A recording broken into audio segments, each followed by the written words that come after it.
Zoom. ¿Se escucha? Sí, perfecto. Muchas gracias. Estamos muy contentos y contentas de iniciar este año, por segundo año, nuestra sesión del Laboratorio de Historias Interculturales en el marco del... Sí, espera un poquito que estamos viendo el tema del retorno.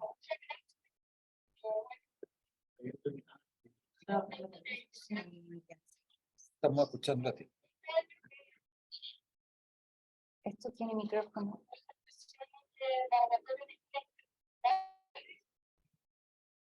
Bien.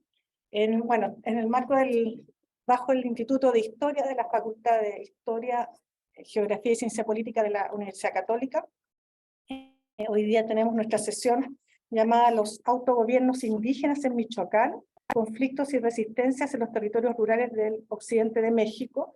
Y tenemos aquí en forma presencial, los que estamos aquí en la universidad, a Luis Alejandro Pérez Ortiz y Orlando Aragón Andrade, que vienen desde Morelia a compartir también aquí su trabajo. Voy a leer brevemente su semblanza.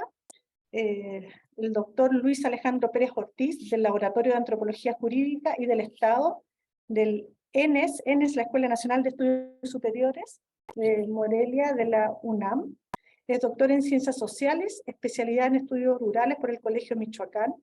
Actualmente es profesor asociado C de tiempo completo de la Escuela Normal de Estudios Superiores de la Unidad Morelia de la UNAM. Imparte cursos en licenciatura de Estudios Sociales y Gestión Local, la licenciatura en Archivos y Gestión Documental, así como la maestría en Antropología. De este último programa es responsable académico en su sede de la ciudad de Morelia. Es parte del Sistema Nacional de Investigadores, nivel 1, por el periodo 2023-2027.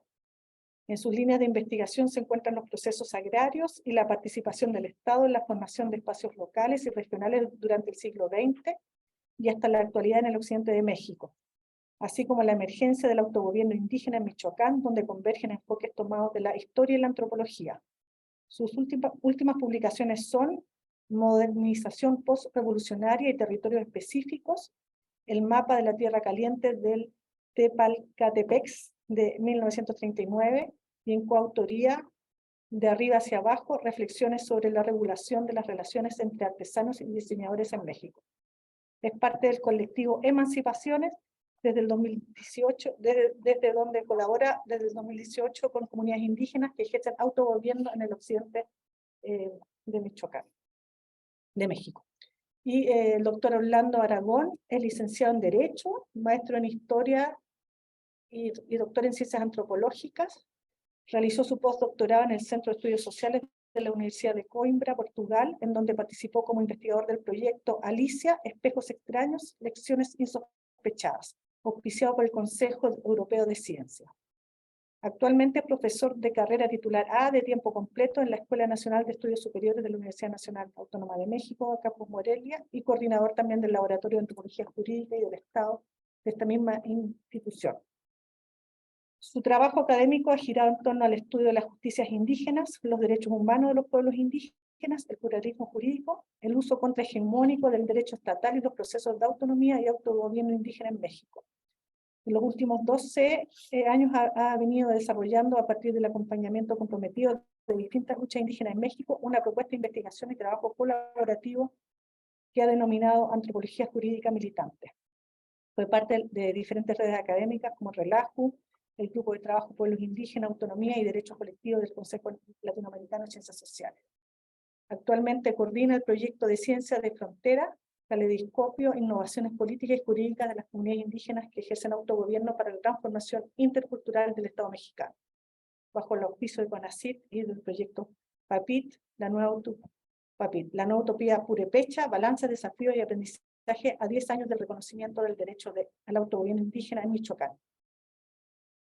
Y bueno, ha publicado 3 libros de autoría completa, coordinado 4 colectivos y más de 50 artículos científicos y capítulos de libros en castellano, portugués e inglés.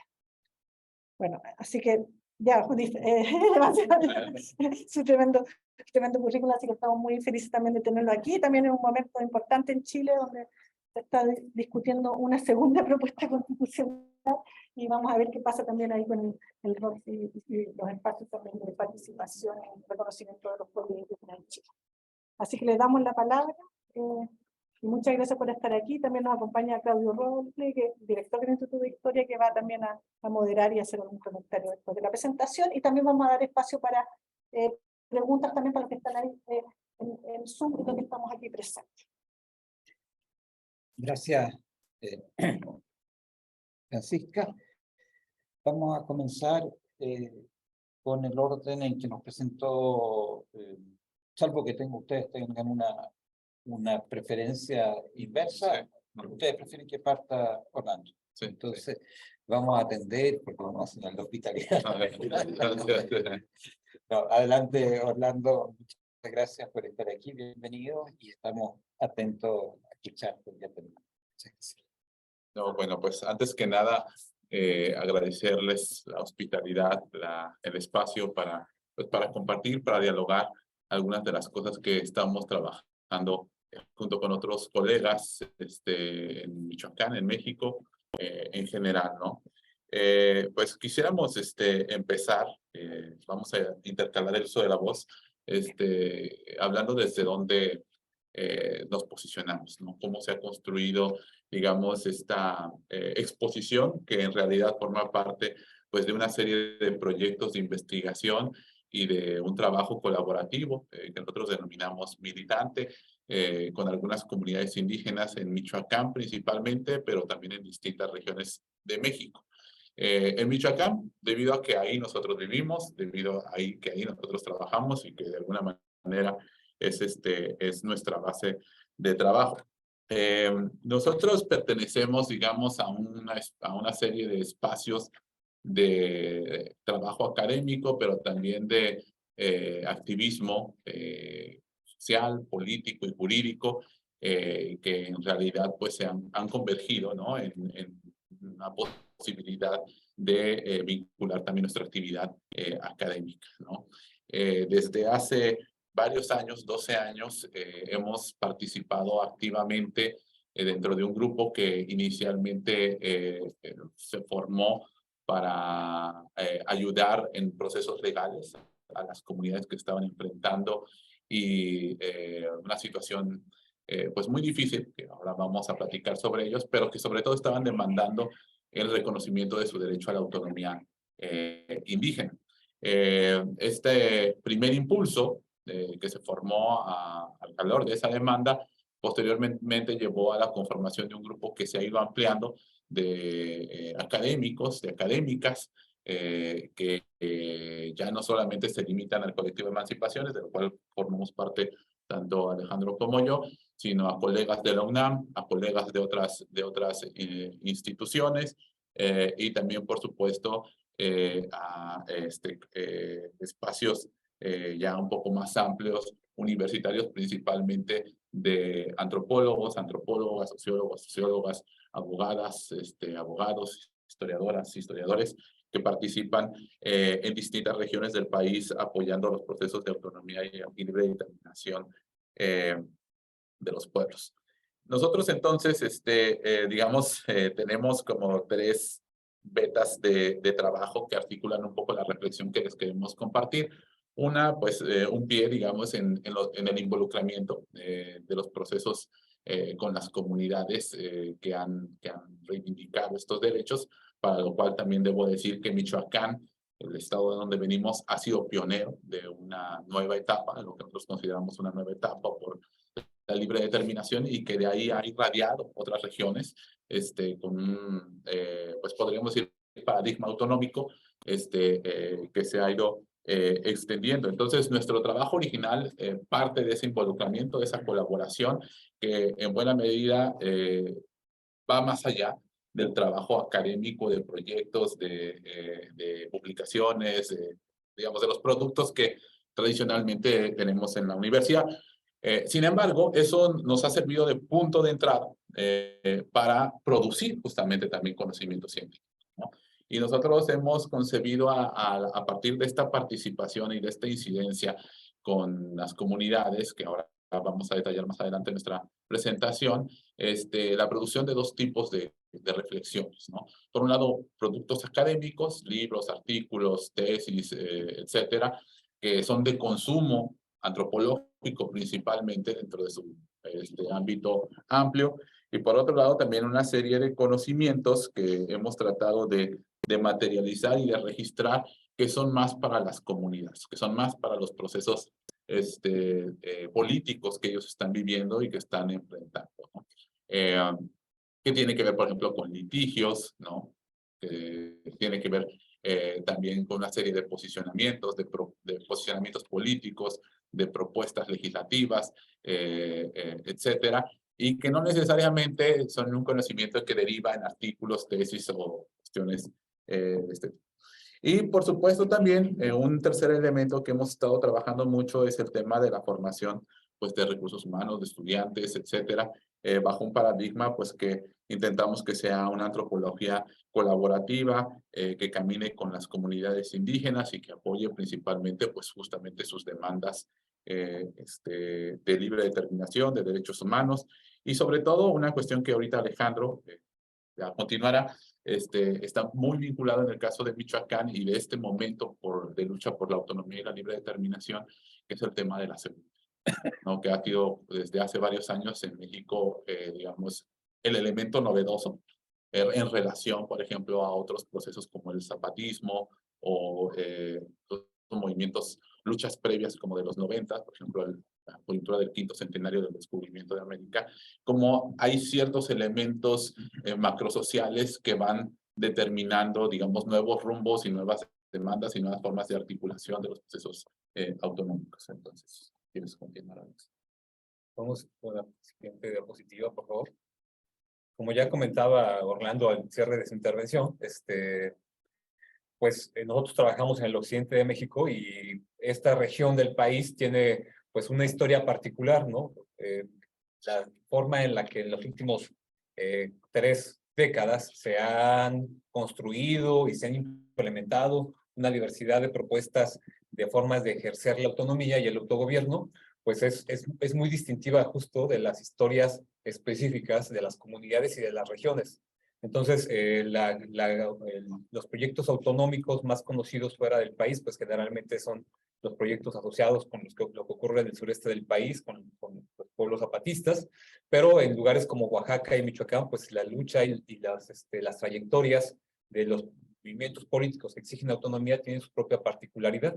Y entonces es una cosa a nosotros que también que nos interesa mucho enfatizar, porque habitualmente lo que la gente entiende o conoce la autonomía en México, pues tiene que ver con esta autonomía que se está ejerciendo y que tiene su propia particularidad en la región chiapaneca, ¿no? En Michoacán también no ha estado ajena justo a estas últimas 3 décadas en el que la autonomía se convirtió en una reivindicación del movimiento indígena, no solamente en México, sino en muchos lugares del mundo. Y bueno, y muchas de sus especificidades tienen que ver justo con su historia, ¿no? Nosotros trabajamos muy particularmente, sobre todo con comunidades del pueblo purépecha. El pueblo purépecha es un pueblo de origen precolombino, que se considera que es heredero justamente pues, del Imperio Tarasco, que es el imperio que dominó buena parte del occidente de México hasta antes de la conquista española. Este imperio Tarasco, pues justo desarrolló o abarcó una gran cantidad de territorios antes de la conquista y en la actualidad se ha reducido la presencia del pueblo, de este pueblo indígena a solo una porción del extenso territorio que en algún momento llegó a controlar, que correspondía a buena parte, como les comento, del occidente de México. Actualmente se reconoce que el pueblo purépecha se ubica en 4 regiones principales. La región del lago de Pátzcuaro, que es la región histórica del pueblo tarasco, es donde se fundó el imperio y es donde se residía la mayor parte de la población indígena en la época antes de la conquista. La región de la Ciénega de Zacapu, la región de la Cañada de los 11 Pueblos y la región más grande que aparece ahí en el mapa, que es la región de la meseta purépecha. todos estos pueblos, todas estas 4 regiones forman un núcleo que se ubica principalmente en el eje neovolcánico. Esto es justo muy importante porque también tiene mucho que ver con la forma en la que se ha construido también una relación entre este pueblo con su entorno. Durante la conquista hubo un reordenamiento político y demográfico que afectó a todo el territorio que actualmente es México, y pues este lugar no fue la excepción. Por ejemplo, el poder político y religioso y militar que residía en la zona del lago de Pátzcuaro fue trasladado, fue sacado de ahí y fue llevado a una ciudad española que se ubica a 50 kilómetros de donde originalmente se había sentado la sede del poder político, militar y religioso del Imperio Tarasco, en la que en ese momento fue la ciudad de Valladolid y que actualmente es la ciudad de Morelia. Entonces, también eso pues ha impactado mucho justamente en la distribución de la población indígena actual en los pueblos indígenas de Michoacán, y la zona del lago de Pátzcuaro es una zona muy densamente poblada. En la actualidad no es la que concentra la mayor población indígena del pueblo purépecha, ¿no? Sino que esta se replegó más hacia la zona de la sierra, y en donde se conserva el mayor número de hablantes, el mayor número de pueblos y de habitantes del pueblo purépecha en la actualidad, pues comprende principalmente bosques que se ubican en esta sierra de origen volcánico, y que se comprende una región que es principalmente forestal, una región que tiene una vocación forestal muy fuerte y que tiene pocos espacios para la agricultura, ¿no? Es una región donde llueve más que en el resto del territorio estatal, del resto del occidente de México, pero por su mismo origen volcánico también, es una región que tiene muchos problemas para el acceso al agua. El mismo suelo volcánico, que es muy poroso, no permite la formación ni de lagos, ni de ríos, ni de arroyos.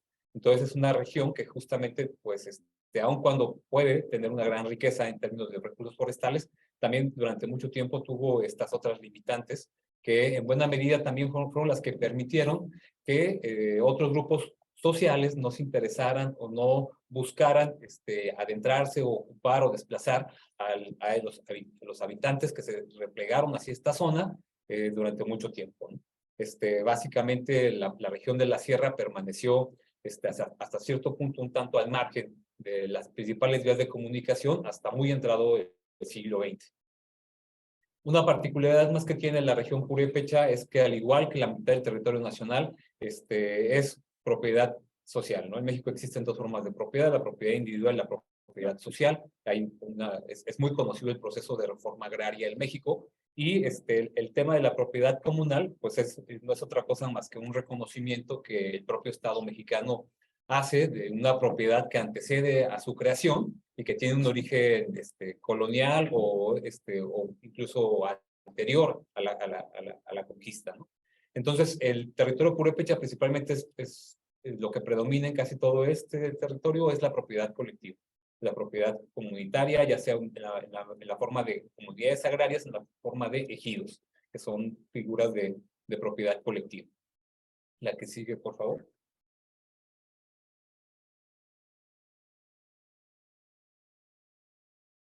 Le gustó la propiedad colectiva, Ajá. el ejido. Ese tema. Nos impresiona a nosotros. Durante mucho tiempo, como les comentaba, la región de la sierra se encontraba relativamente aislada del resto del país. Fue hasta mediados del siglo XX en el que hay una expansión de los proyectos de desarrollo en México hacia diferentes puntos que hasta ese momento se consideraban todavía aislados. Uno de estos se tiene que ver justo con un avance que existe de los proyectos de desarrollo económico hacia las costas. Entonces, parte justamente de estos proyectos de desarrollo tenían que ver con encontrar una salida al comercio marítimo en la zona del Pacífico, en donde solamente por diferentes relaciones políticas habían sido escasos los puertos que permitían el comercio interoceánico. En el siglo XX hay un énfasis muy importante por extender los proyectos de desarrollo económico hacia diferentes lugares del país. Uno de estos es justamente la región del occidente de México, y la región purépecha quedó comprendida dentro de una zona que sufrió una muy intensa intervención del Estado durante casi cerca de 4 décadas, desde la década de 1940 hasta la década de 1970, que comprendió una serie de proyectos de desarrollo que buscaban tanto explotar los recursos naturales para desarrollar una agricultura comercial en una zona muy poco poblada, que era un valle árido que se ubica entre dos sierras, y también para avanzar con un proyecto que avanzaba hacia la explotación de los minerales de hierro que se encuentran en la costa entre Michoacán, Guerrero y el estado de Colima. Entonces, estos proyectos de desarrollo poco a poco fueron avanzando, comprendieron varios proyectos de infraestructura en vías de comunicación, y pues esto permitió que la región entrara en un contacto más intenso con respecto a otras regiones del país a mediana y larga distancia, ¿no? El primero de ellos tiene que ver con la expansión del ferrocarril a principios del siglo XX. Los recursos forestales de la región fueron explotados para poder construir vías de ferrocarril en diferentes lugares del centro, del occidente y del norte del país, lo cual también inició un proceso también de deforestación muy importante de la zona, que después justo va a tener varios episodios a lo largo del siglo XX. También la llegada de las redes de comunicación pues también permitió que se hiciera más intensa la migración tanto interna como internacional. Desde mediados del siglo XX esta región está muy conectada justo con la migración internacional, con el trabajo del norte de México, la frontera, y también con el trabajo en los Estados Unidos. El problema de la explotación forestal ha sido una constante durante todo el siglo XX en la región Purépecha. Esto llevó también a que, en razón de los proyectos de desarrollo que buscaban desarrollar la agricultura en otros lugares del estado, se crearan unas vedas forestales muy estrictas para el aprovechamiento del bosque.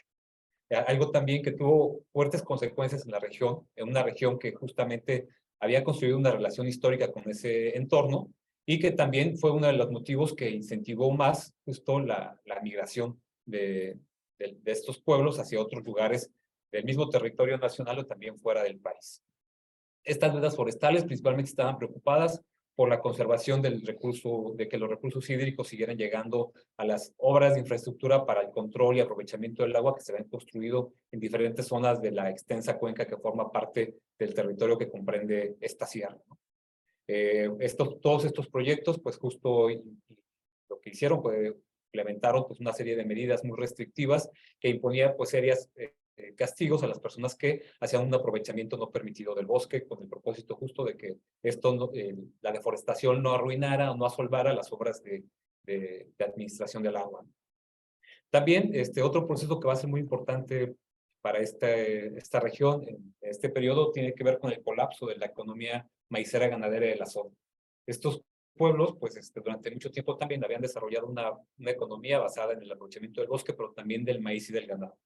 Hacia la década de 1970, ya cuando la Revolución Verde en la zona del Bajío mexicano empieza a desplazar la producción de maíz de los pequeños productores, en la zona, pues también va a haber un colapso de esta economía maicera ganadera. En la actualidad, el maíz generalmente se produce principalmente para autoconsumo o con fines ganaderos. La gente todavía sigue cultivando maíz, todavía es una actividad muy recurrente en toda la región, pero mucho de esta producción tiene que ver ya más con autoconsumo. La que sigue, por favor. Como pueden ver un poco por lo que hemos comentado hasta ahora, pues esta región ha mantenido pues una relación bastante desigual con el desarrollo de su región y también más ampliamente del país. Hace cerca de 3 décadas también, pues esta relación también fue cambiando. Yo les había comentado que durante mucho tiempo el que se ubicaran un tanto en la zona de la sierra, pues había permitido, esa distancia había permitido y había mantenido a la región fuera de ciertos intereses. Pero hasta hace poco más de 3 décadas también, pues el tema de la producción de 2 artículos para la exportación ha comenzado a llegar a esta zona. Y estos territorios que originalmente eran poco demandados para la agricultura temporal, comenzaron a cobrar una importancia creciente, y esto también empezó a generar muchos intereses en torno a este territorio, porque el suelo volcánico y la gran disponibilidad de agua que tiene la región, pues es muy propicia para el cultivo del aguacate. Michoacán, en la actualidad, pues es el principal productor de aguacate de México y el principal exportador de aguacate de México a los Estados Unidos. Aquí en el mapa que retomamos justo de un estudio que hizo más de una década, podemos ver justo que la franja que corresponde con la producción de aguacate en el estado es justamente la franja que en buena medida se sobrepone a la ocupación histórica del pueblo purépecha. La producción del aguacate ha contribuido a varios fenómenos, ¿no? Uno de ellos tiene que ver con frenar la migración, ya que la gente puede emplearse en la agroindustria. Pero también al mismo tiempo esa prosperidad que ha ido acompañada para algunas personas y para algunos negocios del aguacate ha traído pues nuevos problemas a la región. Al aguacate también ahora se le suma la producción de berries. Michoacán también es uno de los principales productores de berries en la actualidad en México. Me parece que tanto el aguacate, la palta como las berries también son productos que aquí conocen bien, ¿no? Y pues también ha traído también una nueva prosperidad para algunos lugares y para algunos negocios en la región purépecha. En la actualidad, buena parte de la economía de la región pues depende justo del trabajo que ofrece la industria, ya sea en los jornales para su cosecha, ya sea a través de los diferentes empaques que existen para el comercio, para la exportación de estos productos, o ya sea pues también como las faenas que habitualmente se requieren para el mantenimiento de estos espacios, de esta producción. Esta prosperidad surgida por la agroindustria también, pues va a haber trastocada a partir del 2006 de forma mucho más clara con pues un fenómeno que surgió también en todo el territorio nacional y que está pues muy asociado a un conflicto también que tiene que ver con grandes raíces históricas en el territorio michoacano y de México, pero que se vio impactado de forma muy grande por una cuestión política, que es la declaración de la guerra contra el narcotráfico en 2006 por parte del gobierno federal. Como ustedes saben, en el 2006 llegó un presidente con un margen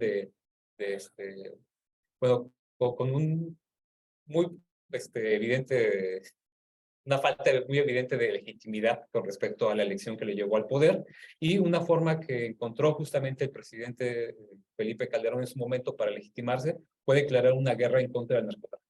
Fue crear un enemigo interno, justamente que lo llevó a tratar de retirar el foco del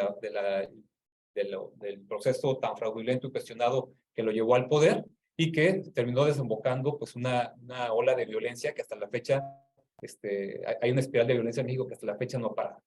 Entonces, esta guerra contra el narcotráfico justamente inició en Michoacán. Inició, de hecho, en uno de los epicentros del desarrollo del occidente de México, que fue construido en este periodo de alta intervención del Estado hacia mediados del siglo XX, esta región que conocemos como la Tierra Caliente.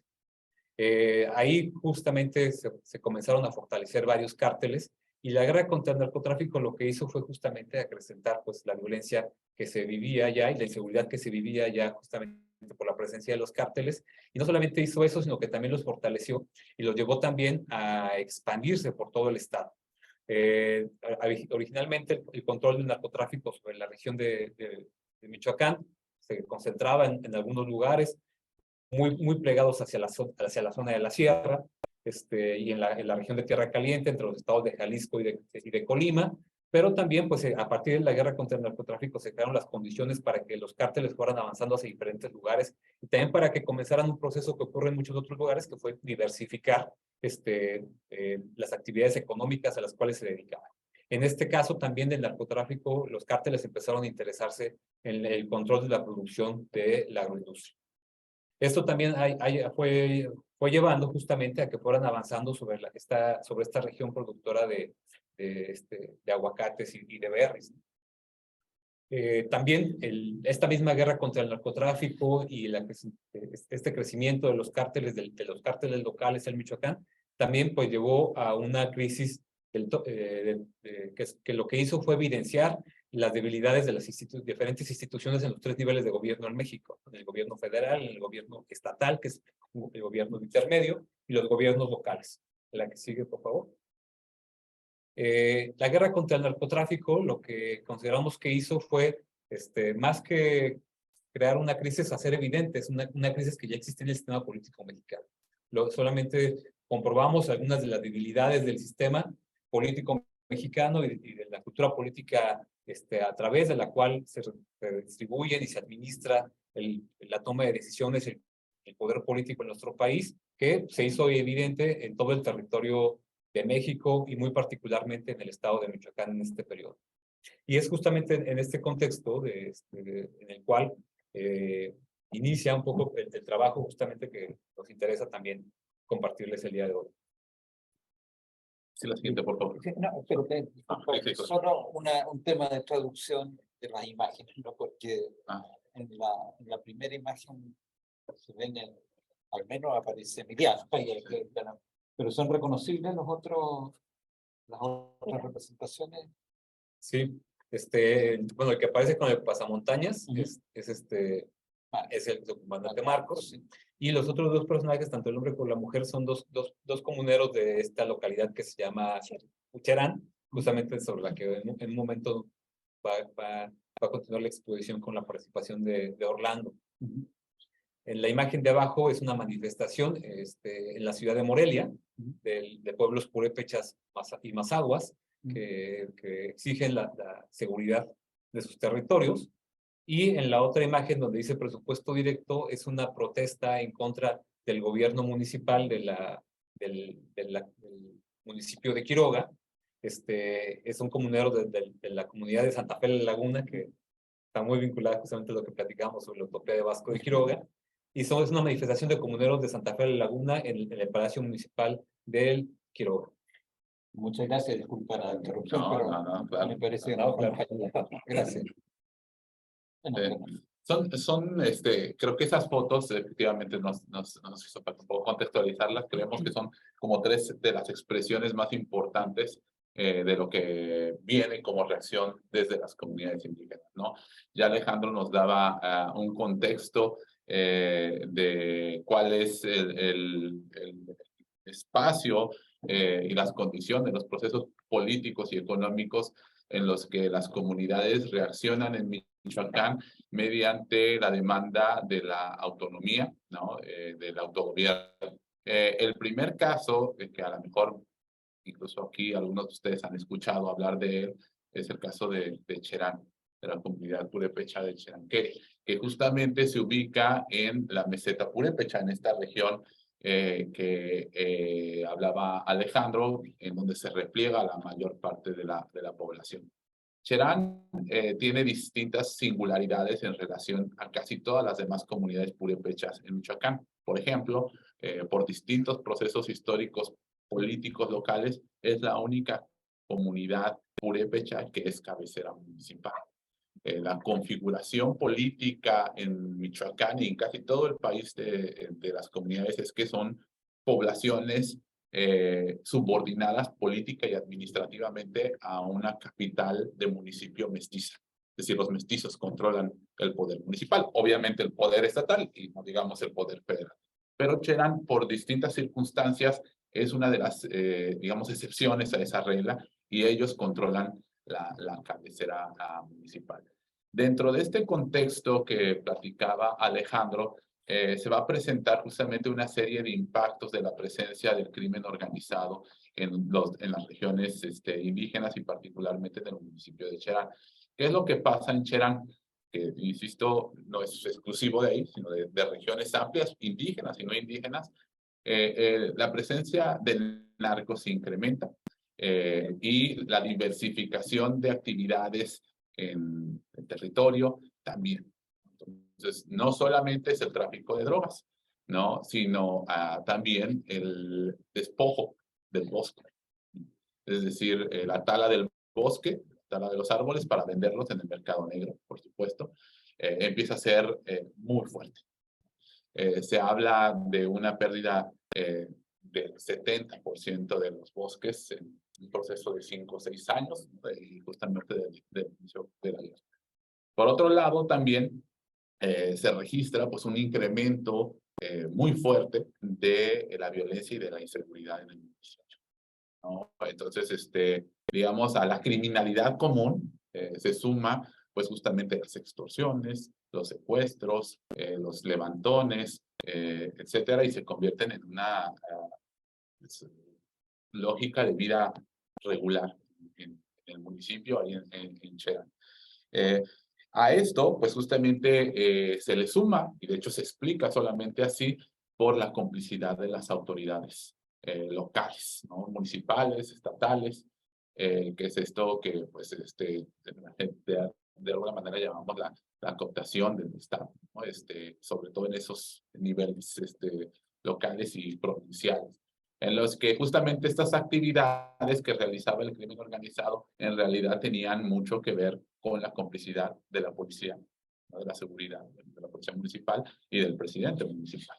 Entonces había muchos señalamientos de la complicidad de las bandas del crimen organizado con esto, ¿no? Y que también tiene que ver justamente con el financiamiento de las campañas electorales que muchas veces provee el crimen organizado. Entonces, ese es el caldo de cultivo que enfrenta esta comunidad, y que en 2011, justamente estamos a 11 de abril, estamos por conmemorar 12 años del inicio del movimiento de Cherán. El 15 de abril inicia un proceso de resistencia, de organización comunitaria frente a esta situación, ¿no? El 15 de abril, un grupo de personas hacen frente a pues justamente los actores que les despojaban del bosque.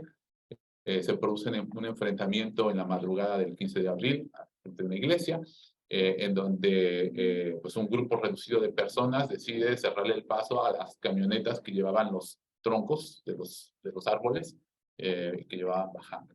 Y a partir de ahí, pues se genera un proceso organizativo un tanto espontáneo, pero con una forma pues ya de ciertas demandas, de ciertos reclamos, y que va a recuperar varias formas de organización indígena que habían pervivido, digamos, sobre todo en la organización religiosa de la comunidad, para llevarlas al terreno político y hacer frente a una situación en la que se temía, principalmente porque con este enfrentamiento que se había dado en madrugada, los gatilleros, la fuerza armada del crimen organizado, llegará a reprimir y a violentar al pueblo. Entonces, después de ese enfrentamiento, la comunidad se empieza a organizar recuperando formas tradicionales como la asamblea comunal, las formas de organización comunitaria a través de barrios. Cherán se divide en 4 barrios.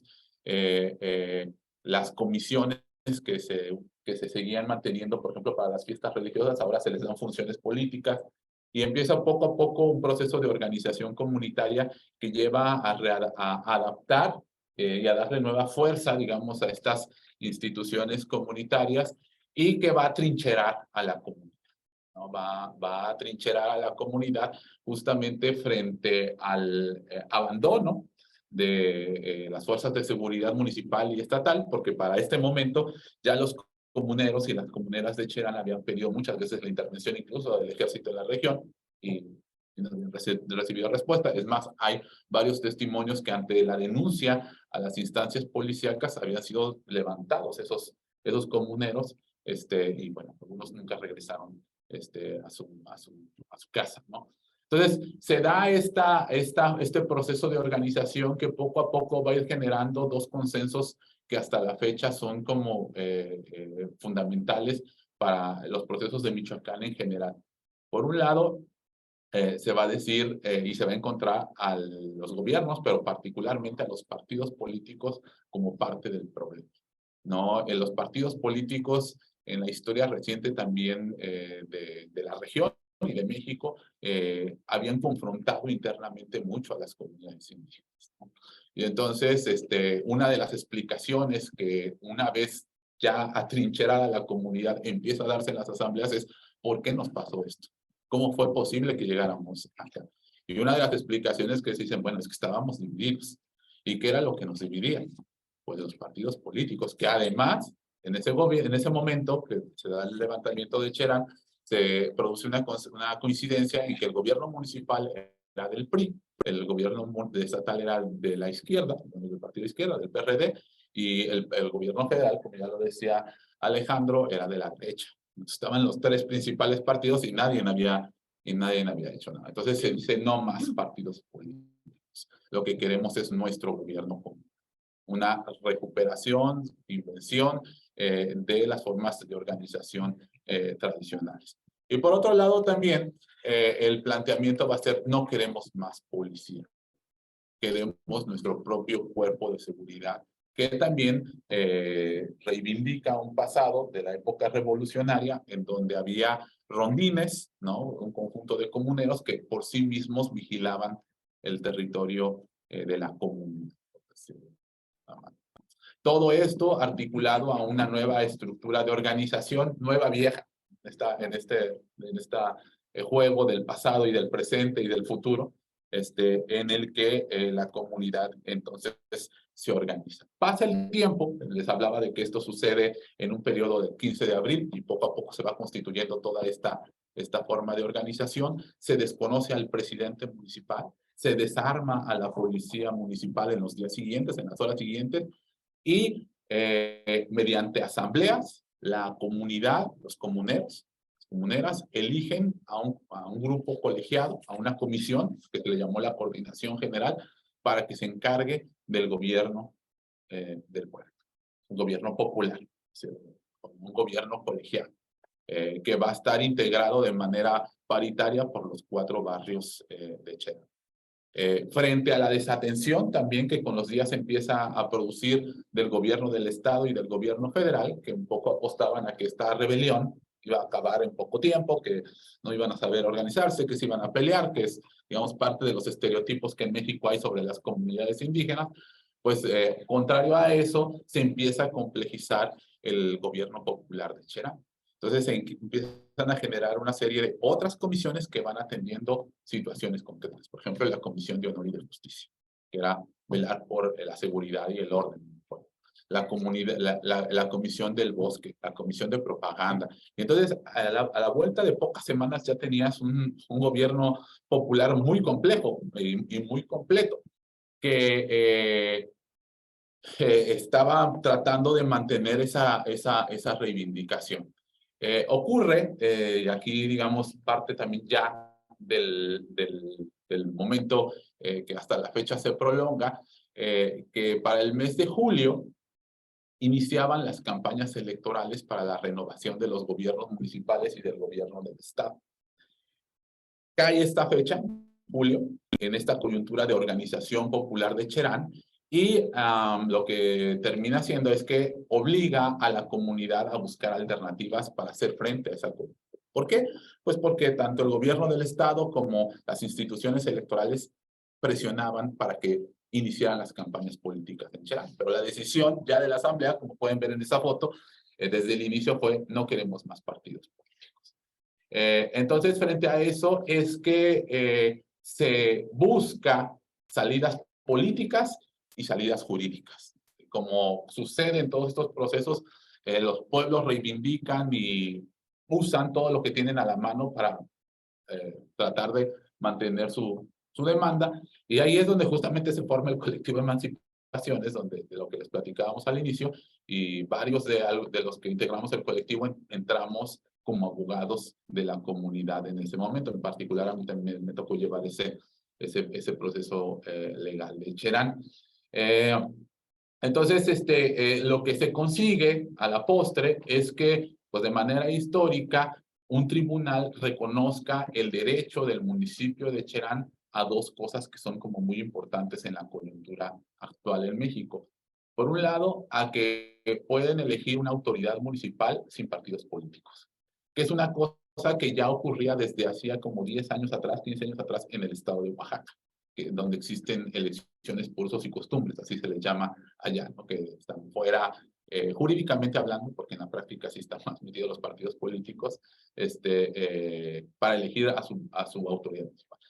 Pero lo segundo que nos parece como más relevante es que la figura que se elige ya no es un presidente municipal. O sea, Cherán parte del problema lo ubicaba de lo que les había pasado con la figura de autoridad unipersonal, ¿no? Porque decían, bueno, si se elige a una persona, lo viene y lo amenaza el primer ministro.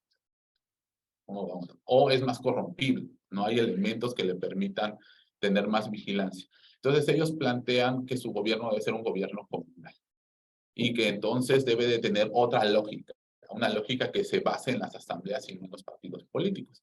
Entonces se logra este reconocimiento. El Tribunal Electoral el 2 de noviembre de 2011 reconoce este derecho a la comunidad, se convierte Cherán en el primer municipio de México en tener este reconocimiento y en sentar las bases de lo que nosotros llamamos un régimen autonómico, que va a ir, digamos, con una trayectoria propia y que va a sentar las bases para otros procesos que a continuación vamos a platicar. Si pudiéramos pasar a la siguiente diapositiva, que en realidad son estampas de Cherán, ¿no? De la época justamente del movimiento. Cherán se va a instituir a partir del 2011, desde el 2012, el Consejo Mayor de Gobierno Comunal, así se llama, que va a suplir la figura de presidente municipal, ayuntamiento, síndico, cabildo, todo esto, ¿no? Entonces, son algunas de las algunas fotos de Cherán. Esta es una foto de un encuentro que ya nos sirve para vincular lo que viene.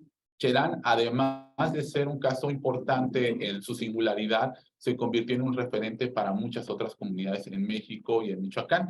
Esa es una foto de un encuentro que tuvo con la autoridad de Cherán, los queris, como se les llaman allá, con justamente autoridades de otras comunidades, de San Felipe de los Herreros, de Pichátaro, y de otras comunidades que formaron también una línea de continuación, si me lo permiten, con el proceso autonómico de Cherán. Sí.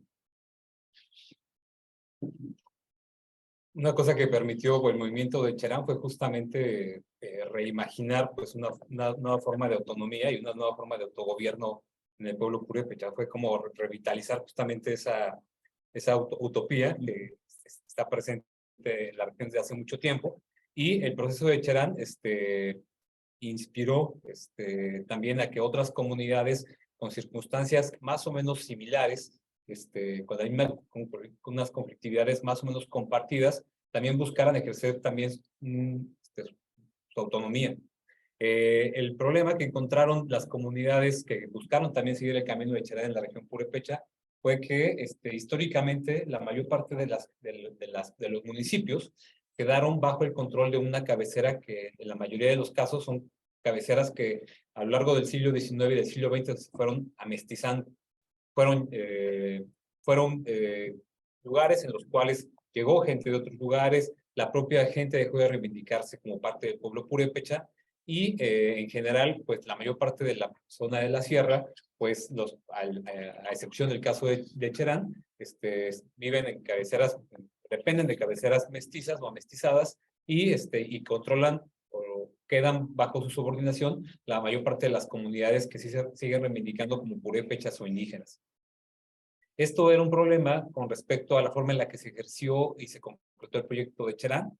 El proyecto de Cherán pudo ser replicado por otros municipios en lugares como Guerrero, pero no, y como Chiapas, pero no así en el propio estado de Michoacán, debido justamente a que la mayor parte de las comunidades indígenas no tienen la categoría de municipios, sino tienen la categoría de submunicipalidades, que en el caso de Michoacán son conocidas como tenencias. Una tenencia, pues que es también una figura que tiene su origen en la época colonial y que a su vez pues replica o forma parte dentro de las leyes y del aparato administrativo del Estado mexicano de una autoridad auxiliar del presidente municipal. Entonces, hubo que buscar rutas distintas para poder ejercer el autogobierno para estas comunidades y también a través de procesos políticos y también procesos jurídicos se logró en 2016 que se reconociera que las submunicipalidades, específicamente en este caso la comunidad indígena de San Francisco Pichátaro, podía ejercer su autogobierno a través de el ejercicio del presupuesto que en términos demográficos proporcionalmente le correspondía con respecto al presupuesto de la hacienda municipal, de su cabecera municipal, que es un pueblo llamado Tingambato. En este caso, lo que se reconocía era que no podía haber libre determinación de autonomía si no se contaba con los medios económicos para hacerla efectiva. Entonces, la única manera que tenía el Estado mexicano, la manera que tenía el Estado mexicano de poder proveer esos medios era justamente reconociendo su derecho a acceder a la parte de la hacienda municipal, que por una cuestión demográfica le correspondía a esta comunidad. El hecho de que haya cabeceras amestizadas y tenencias indígenas subordinadas había creado también una relación muy asimétrica entre estos lugares. Una cosa que ocurre en todo el país, en muchos lugares del mundo, en el cual pues generalmente el presupuesto público se invierte en la cabecera y a las tenencias, a las municipalidades llegaban muy pocos recursos. En el caso de San Francisco Pichátaro, que representaba el 30% de la población de todo el municipio, recibía un porcentaje, una inversión del presupuesto que no se correspondía con ese 30%. Era mínima con relación a la cantidad de habitantes que representaba dentro de su municipio. El caso de Pichátaro fue muy importante porque la mayor parte de las comunidades indígenas en Michoacán y en muchos otros lugares de México tienen carácter de submunicipalidad, no de cabeceras municipales. Entonces, creó un modelo que a la larga ha sido también pues, un modelo que ha sido viable para muchas otras experiencias, no solamente para el caso Michoacán. El problema con Pichátaro y su cabecera municipal tenía que ver con una cuestión de marginación y de exclusión, algo también muy compartido por muchas comunidades.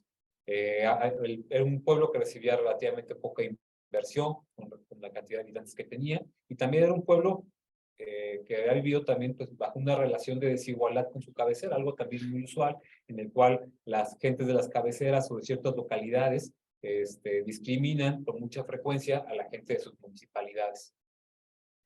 También otras comunidades, a su vez, después de Pichátaro, van a replicar esta misma experiencia, ¿no? Este es el caso más reciente de la isla de Janitzio. Janitzio es un caso que nos pareció a nosotros interesante presentarlo acá.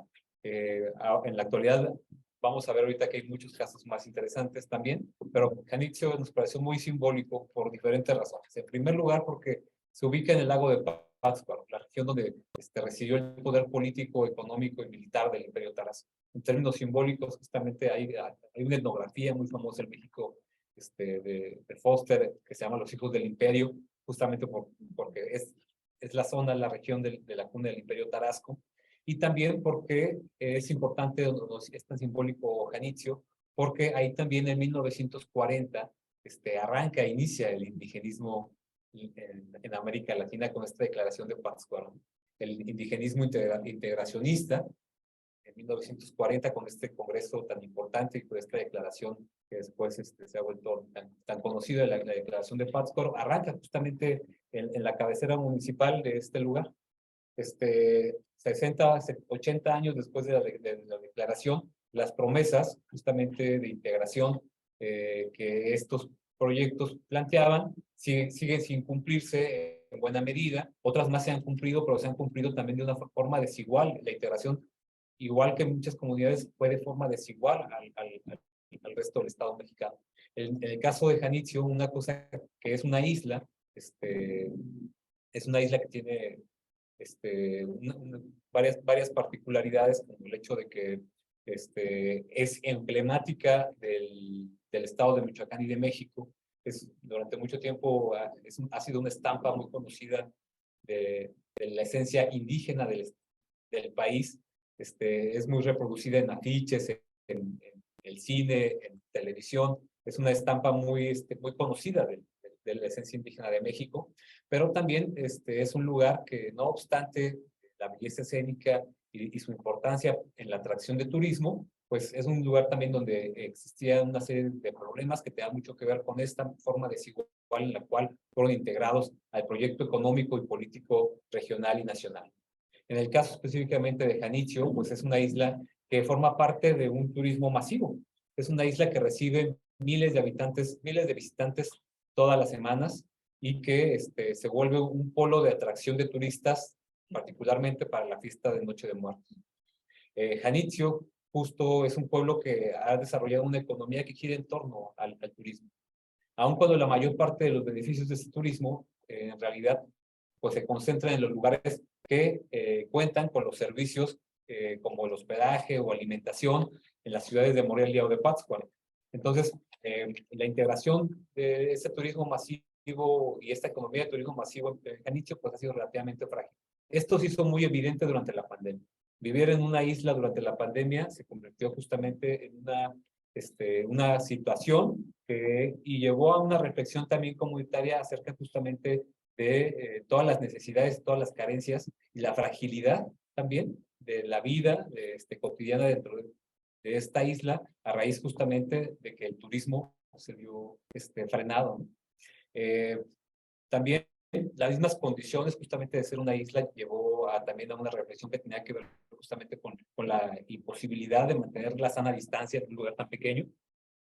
Y también pues el descuido y el abandono de las diferentes instancias de gobierno llevó a que la comunidad de Janitzio también hace ya 2 años comenzara su proceso para también ejercer su autogobierno a través justo de exigir que se le entreguen de forma proporcional los recursos que de la hacienda municipal le corresponden, y con esto no solamente se transfieren, y esto no lo había mencionado antes, no solamente se transfieren los recursos económicos, sino también las atribuciones que originalmente deberían desempeñar los municipios, como seguridad, como obra pública, como algunas cuestiones vinculadas a la educación, al bienestar muy inmediato de la comunidad, aspectos como la recolección de basura. Janitzio, justo la cuna del indigenismo mexicano y latinoamericano, pues se constituye también en la actualidad como un símbolo también del fracaso de esos 80 años de política. La que sigue, por favor. Hace ya más de 1 año, justamente en una asamblea comunal, la comunidad, en una consulta general, decidió autogobernarse. De forma unánime, de veras. De forma unánime, la comunidad votó, la que sigue, por favor, por autogobernarse a través de un consejo comunal, y a partir de ese momento, a partir de que se concretó todo ese proceso, desempeña las funciones que actualmente desempeñaba el nivel de gobierno municipal, en este caso la ciudad de Pátzcuaro, del cual depende. Una más, por favor. Bueno, nos vamos a saltar esa para regresarnos. También, más recientemente, esta experiencia purépecha se ha llevado a otros territorios. Yo les comentaba que la importancia de que fuera una submunicipalidad también llevaba consigo pues esta posibilidad de que otras comunidades recuperaran esa experiencia. Y en el caso de Michoacán, el territorio de los pueblos mazahuas también es un lugar en el cual también ya se han iniciado y se han comenzado a ejercer experiencias de autogobierno. El caso del territorio Mazahua también es muy importante porque, al igual que la región purépecha, es una zona donde no solamente se produce para la industria, frutas para la industria, sino que también es un lugar, igual que la meseta purépecha, es un lugar productor de agua. El 30% del agua que demanda la zona metropolitana de la Ciudad de México se produce en los bosques los bosques Mazahuas que se encuentran en el Estado de México y Michoacán. Entonces, generalmente, pues este tipo de administración de cuencas, como ustedes saben, siempre lleva muchas restricciones a los habitantes de las zonas altas. El agua se tiene que restringir los usos del agua en estas zonas para que el agua pueda ser aprovechada en otros lugares, ya sea para la industria o para servicios urbanos, principalmente para la industria. El caso también del pueblo Mazahua es muy importante, muy simbólico, porque también es otro lugar muy representativo del turismo. La reserva de la biosfera de la mariposa monarca se encuentra en los bosques de estas comunidades. El problema al que se enfrentaban estas comunidades tenía que ver también con una cuestión de seguridad. Cierta prosperidad que tiene que ver con la proliferación del cultivo de frutales en la región, y el hecho de encontrarse también en una zona limítrofe entre los estados de México y de Michoacán, lo hacen un territorio que los cárteles están muy interesados en controlar.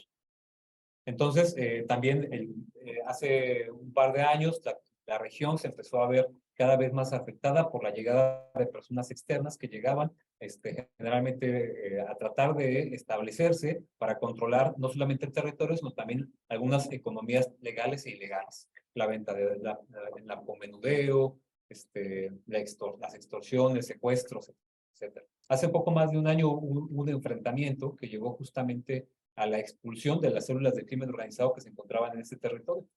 Un aspecto también muy importante del pueblo Mazahua es que también es una experiencia intercomunitaria. Son más de 3 comunidades, son 4 comunidades las que se organizaron para poder expulsar a las células del crimen organizado que se encontraban en la región y que, al igual que en Cherán, se enfrentaban exactamente a la misma problemática. Los gobiernos estatales y municipales no atendían su demanda de seguridad porque hay serias denuncias sobre los vínculos que mantienen con estas células. Entonces, esas comunidades se organizaron, hubo un enfrentamiento, expulsaron las células del crimen organizado que se encontraban ahí, y en la actualidad hay 2 comunidades, Francisco Cerrato y Don Naciano Ojeda y Crescencio Morales, comunidades Mazahuas, que ejercen autogobierno y lo ejercen de una forma muy coordinada. Ya no solamente es una autonomía a nivel regional, sino que están también ellos experimentando, llevan un año experimentando una autonomía que es comunal, pero a la vez también es supracomunitaria, porque integra no solamente esas 2, sino también otras comunidades que también están buscando ejercer su autogobierno, pero que no lo han logrado. ¿Nos podemos regresar una diapositiva, por favor? Y bueno, para ir cerrando ya la presentación, pues un poco decir que esta ruta, así muy panorámica que hemos intentado trazar, pues ha constituido pues justamente un color más de este gran matiz de las experiencias autonómicas en México. Como se pueden dar cuenta, gran parte de la demanda y del planteamiento de fondo es una renegociación de las comunidades indígenas y su inserción o su vínculo con el Estado mexicano. En este caso no estamos hablando de experiencias como las que conocemos justamente más extendidamente como en Chiapas. La demanda de muchas de estas comunidades es justamente la exclusión, la inseguridad, la violencia y la demanda por ejercer funciones de gobierno, ejercerlas por sí mismos, principalmente la seguridad, y también involucrarse en el desarrollo de sus comunidades, ¿no? Una cuestión que es importante decir, por ejemplo, del caso que abrió esta puerta, que ya lo refería Alejandro, que es el caso de Pichátaro, que me parece que es indicativo, ¿no? Es que la inversión municipal que destinaba a Tingambato, la cabecera del gobierno municipal, a Pichátaro, no superaba el 3% del presupuesto total. La población de Pichátaro representaba en aquel momento, 2016, el 33% de la población total del municipio. De hecho, era muy próxima a Tingambato en su densidad poblacional. Tingambato representaba el 36, es decir, eran casi poblacionalmente del mismo tamaño. Sin embargo, la inversión que se hacía en Pichátaro era mínima. Esto es la réplica en todas las demás comunidades, ¿no? Es una lógica, es un problema de diseño también institucional del Estado que pocas veces se ha visibilizado, se ha visto y se ha aceptado. El diseño municipalista en México tiene un gran problema en ese sentido. La mayoría de las asambleas en las comunidades que ahí se enlistan 22, aunque ya ahorita está en 29, su resultado al preguntarles si desean autogobernarse, que en muchos casos es unánime, pues es un referéndum también del sistema político municipal y del diseño institucional en México. ¿Por qué? Son comunidades que han vivido abandonadas, marginadas, sin desarrollo, y cuando hablamos justamente de abandono, hablamos no de grandes, digamos, demandas, por decirlo así, o abstractas. Tienen que ver con temas de seguridad, de desarrollo, hasta la recolección de basura, con problemas muy concretos. Gran parte de la expansión de esta demanda y de estos regímenes tienen que ver justamente con que a la gente le hace sentido con lo inmediato, con lo urgente, no con un diseño a lo mejor que les queda muy lejos, por decirlo así, o con una discusión más abstracta, por decirlo de alguna manera, ¿no?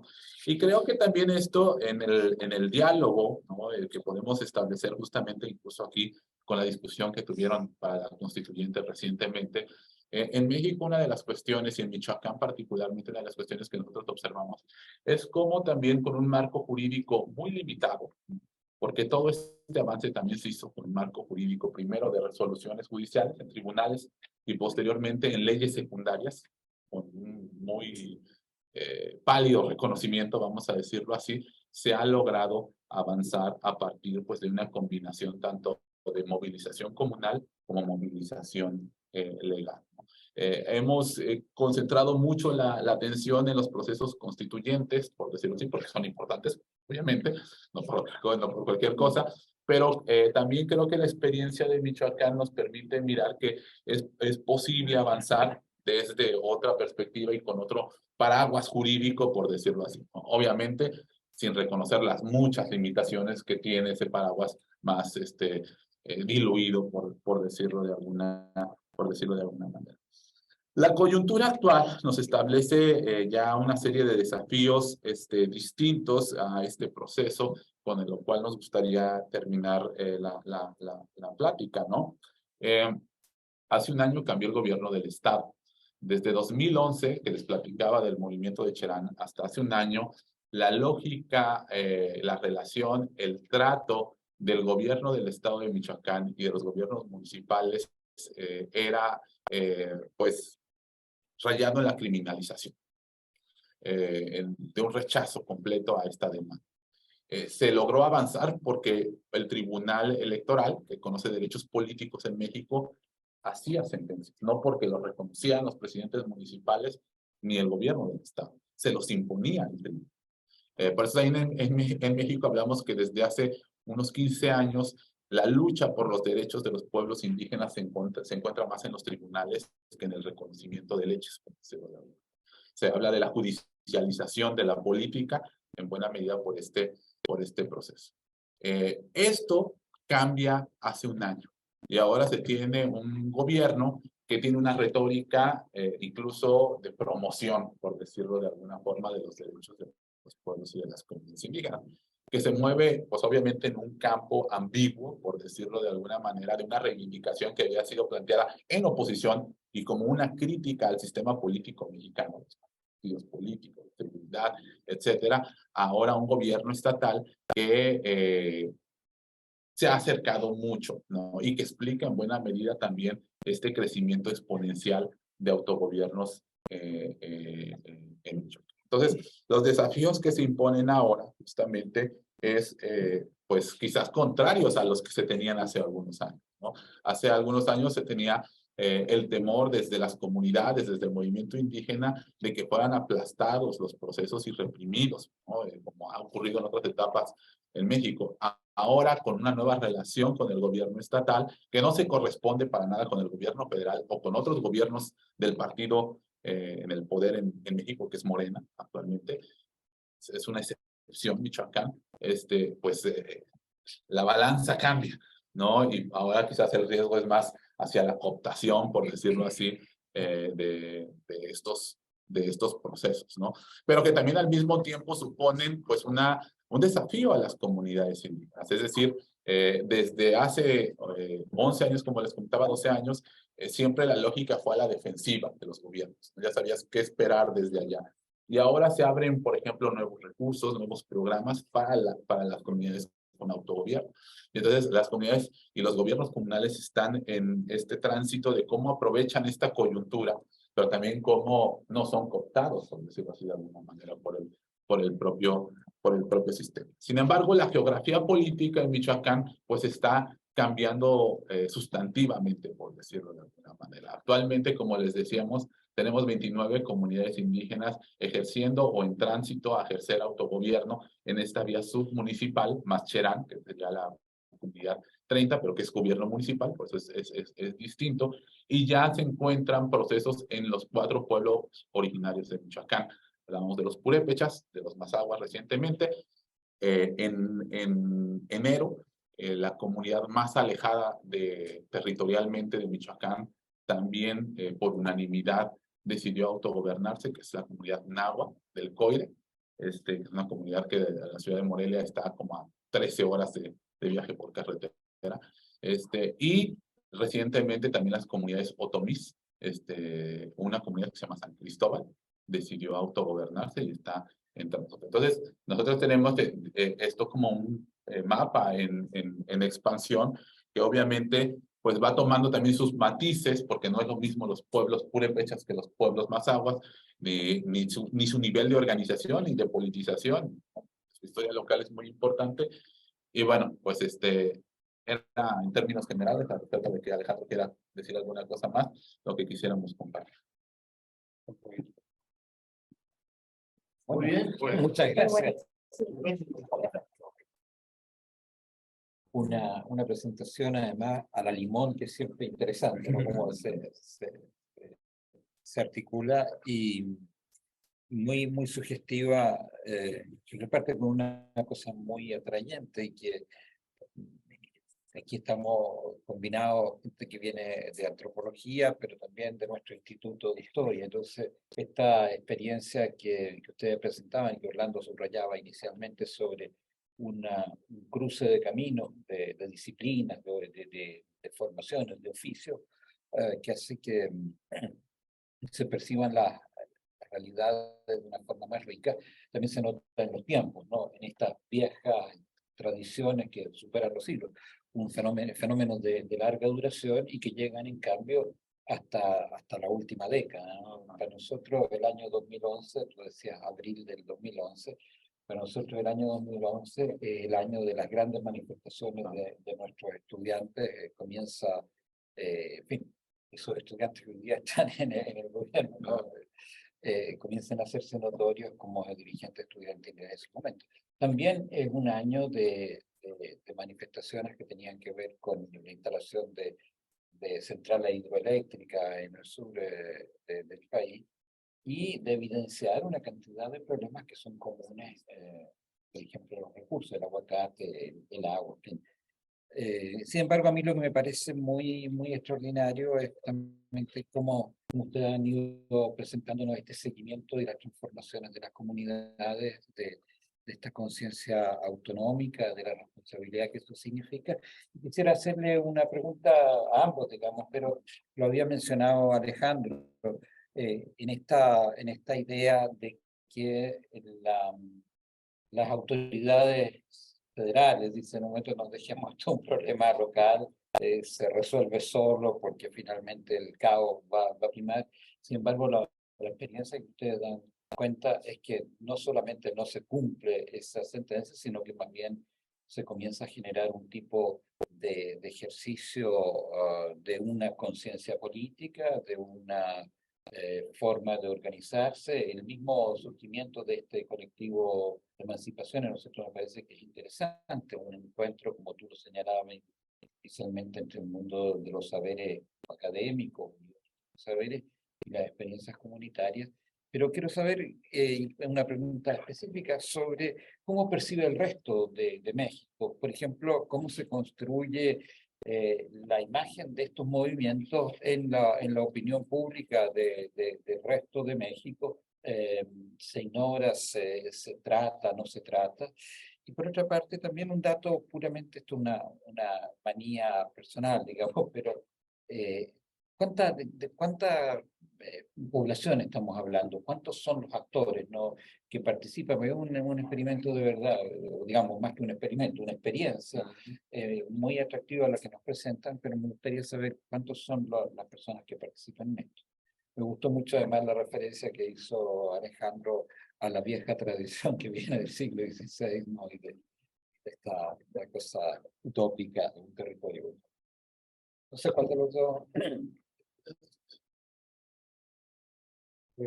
Sí. Bueno, sobre la población, seguramente Alejandro tendrá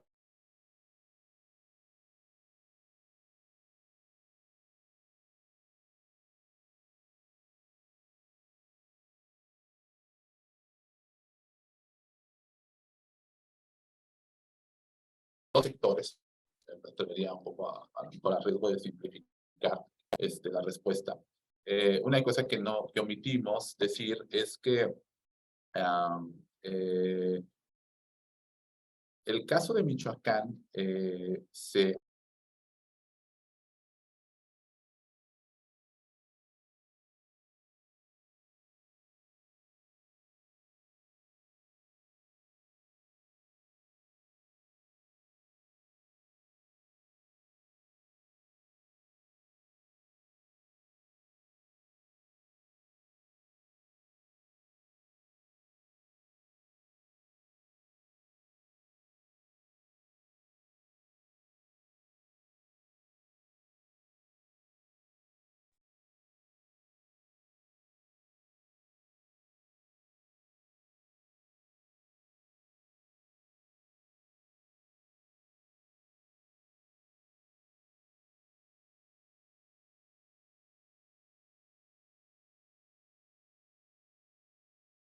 pueblos indígenas, su configuración. Ellos también han inventado la manera, o han construido, más bien, es una palabra más inexacta, han construido su propia lógica de cómo se articula, se configura su gobierno comunitario. Ellos le llaman gobierno comunitario, por cierto.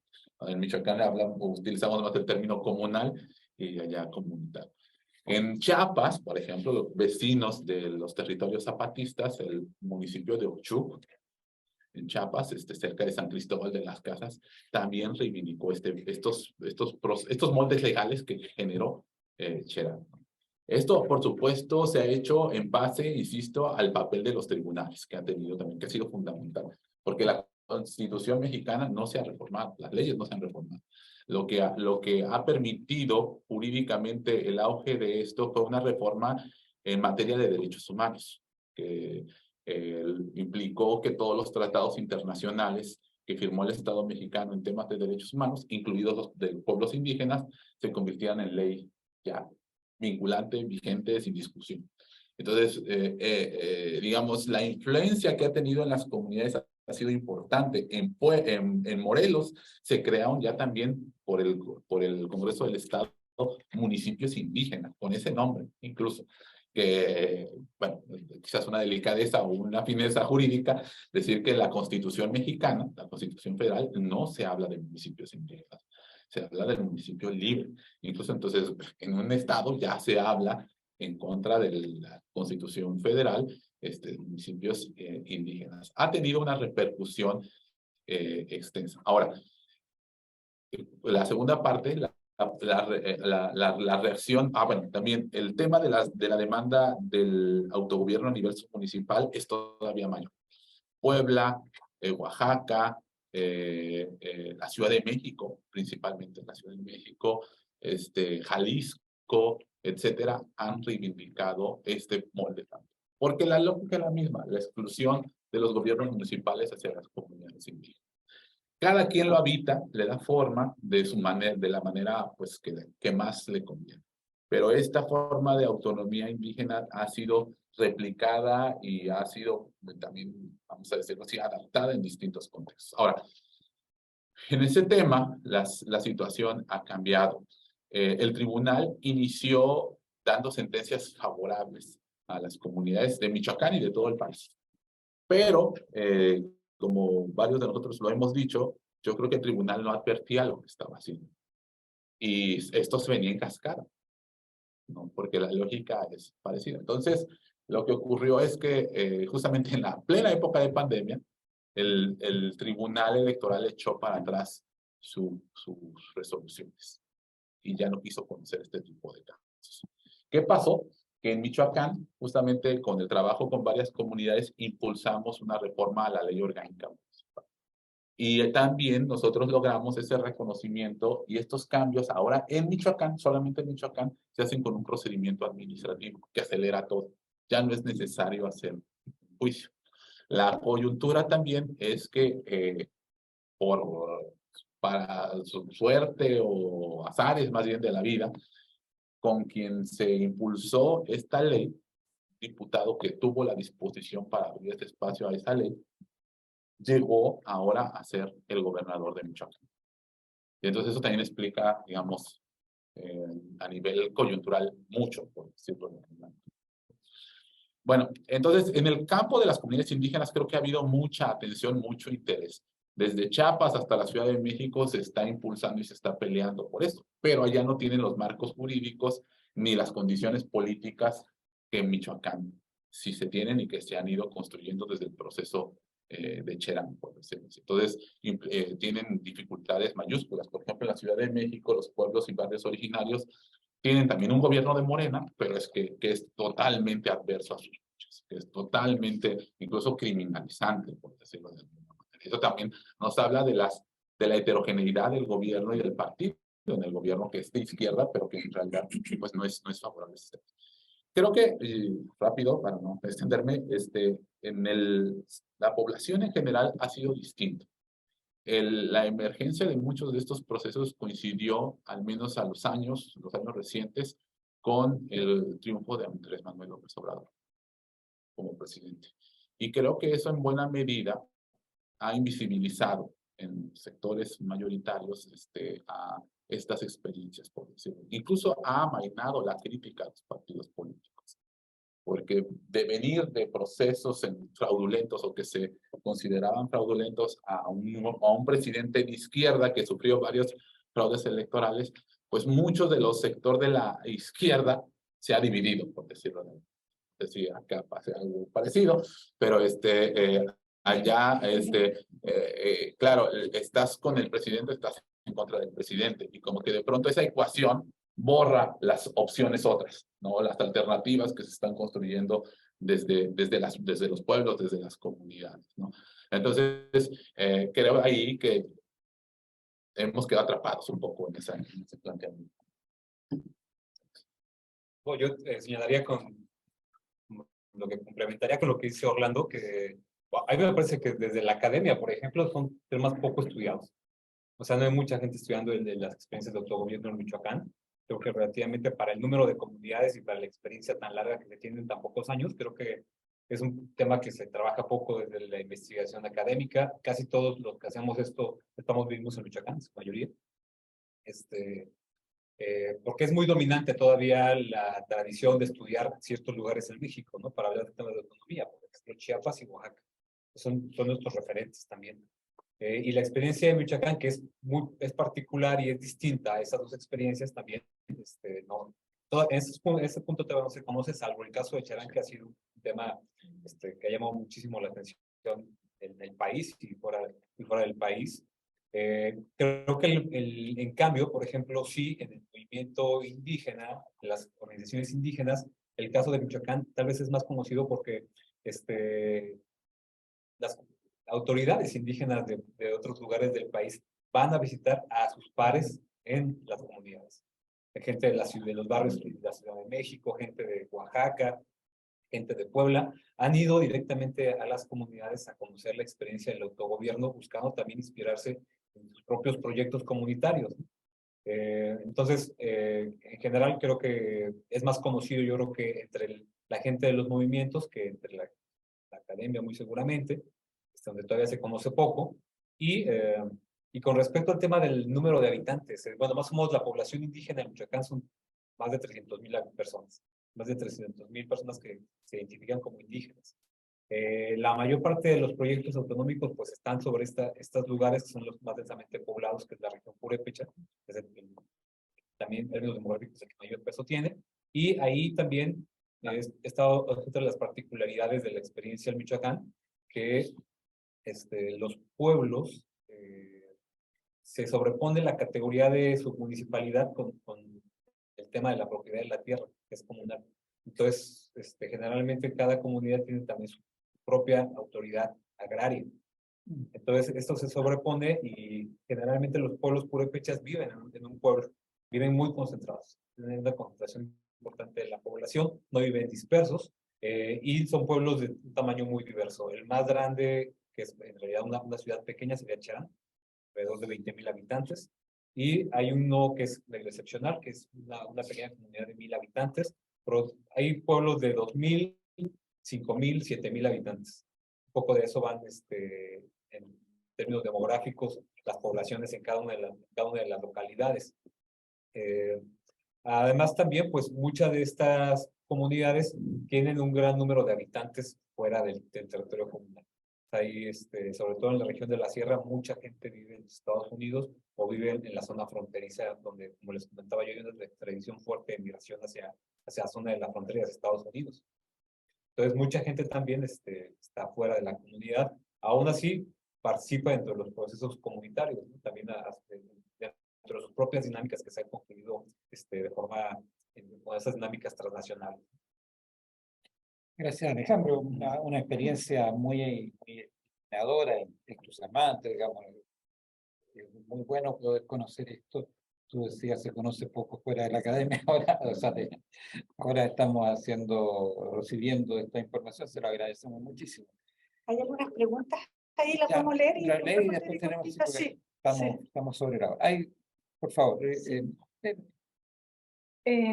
Primera pregunta, dice, ¿qué ocurre con la relación con los partidos políticos más allá del corte que se declara con ellos? ¿No hay intentos de cooptación por parte de los partidos políticos o participar de otra forma desde dentro del movimiento indígena, especialmente en el caso de Cherán? Y la segunda pregunta, ¿cómo se financian las políticas y servicios comunales? En el caso de nuestro, los municipios rurales dependen en su totalidad del Fondo Común Municipal. ¿Cómo lo hacen allá en términos de generar tributos o recursos para financiar estas políticas y servicios?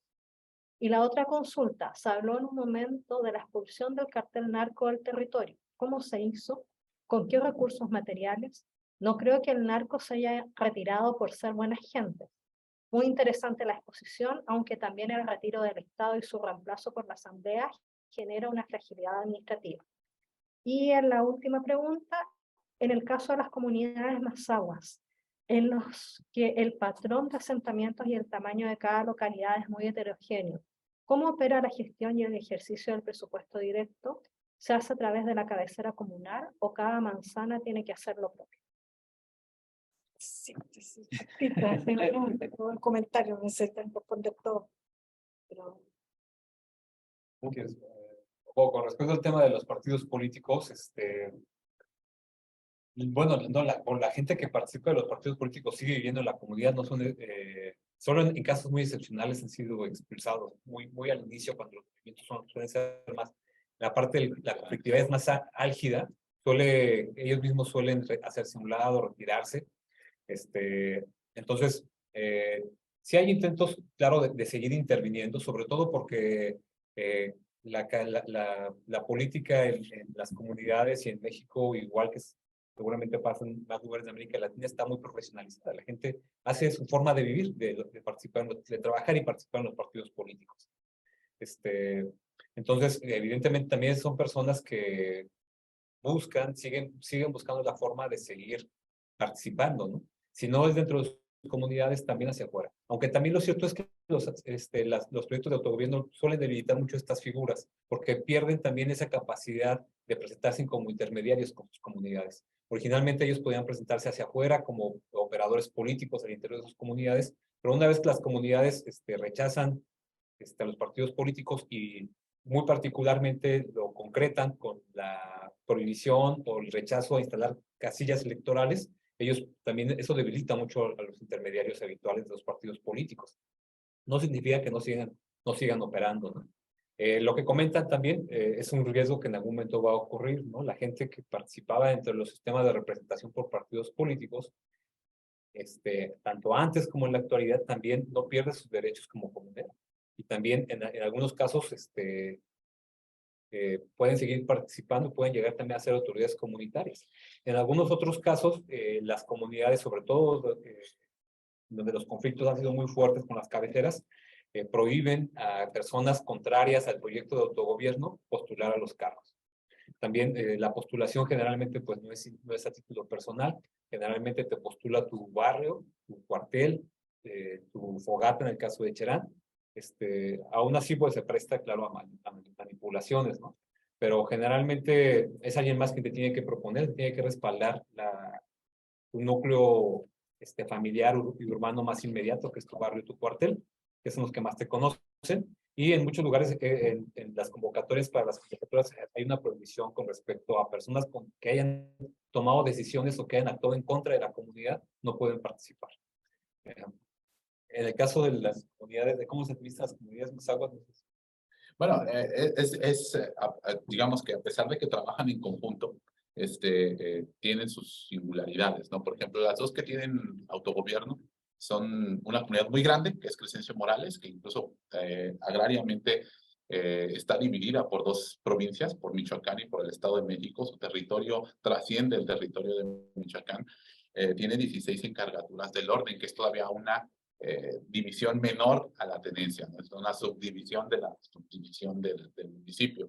Entonces ellos se han articulado de una manera tal en la que cada población, en la que cada encargatura del orden conjunta un consejo comunal que hasta donde sabemos a la fecha llega a tener más de 40 integrantes, porque la necesidad de la representación ahí es fundamental, por decirlo de alguna manera. Mientras que Donaciano Ojeda, que es la otra comunidad, que es una comunidad pequeña en comparación de Crescencio Morales. Y ahí se integran por manzanas, que sería lo equivalente a los barrios, por decirlo así, no es lo mismo, pero es, digamos, la figura análoga a las comunidades plurales. Aquí lo que es muy importante es, yo creo que el tema de la representación de los distintos sectores de las comunidades. La queja con los municipios es la falta de representación. Entonces, los gobiernos comunales se esfuerzan mucho en la representación de todos los sectores de la población.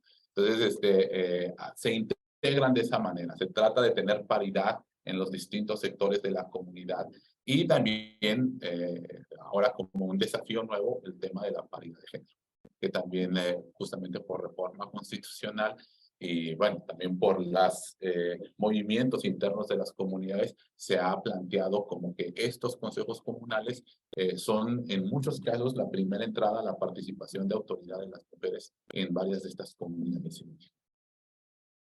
Muchas gracias. Nos quedó una última curiosidad, simplemente, bueno, curiosidad, una pregunta, digamos, sobre el tema de los narcos y cómo fueron sacados de las comunidades.